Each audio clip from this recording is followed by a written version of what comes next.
So today is day 3 of the 7-day spiritual growth challenge. And today our verse comes out of Matthew chapter 25, where Jesus said, "Truly I tell you, whatever you've done for the least of these, you're doing it to me." So day 3 of the challenge is about sacrifice. Yesterday we planted the seeds for thinking about that we want to become servants to humanity and serving Jesus, serving as he served. But today we want to look at the cost of that being a servant.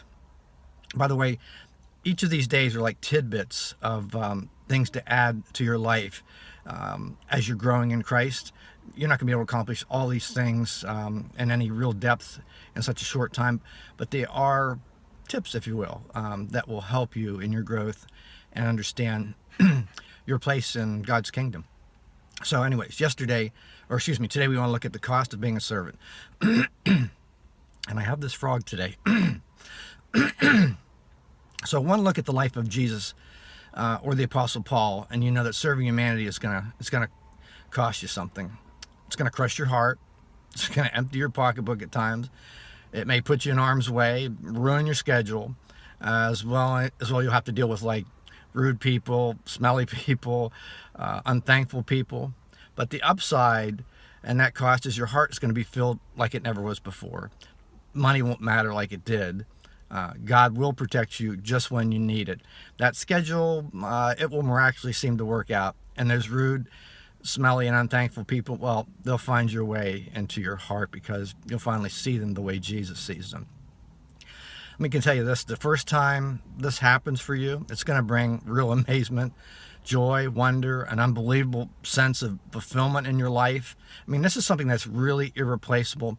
I can guarantee you it's going to want to leave you wanting more. So here's today's challenge. It's entitled Sacrifice.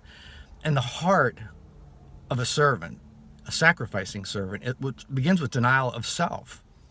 So I want you to think about what would be hard or even painful for you to do for someone who can't repay you back. This is a time when you're going to have to get brutally honest with yourself. Perhaps it's picking out the best suit or dress or shoes, and you're going to give that to someone in great need. Or maybe it's giving up an important piece of time that's coming up in your life to serve in a soup kitchen. It may be someone who needs money you were planning for that special trip. It's sacrificial. Maybe it's the old man with torn clothing and really bad hygiene that you pass by as you're driving or walking somewhere, and you never stop to spend a few minutes with him and find out how he is. Maybe that's time for that.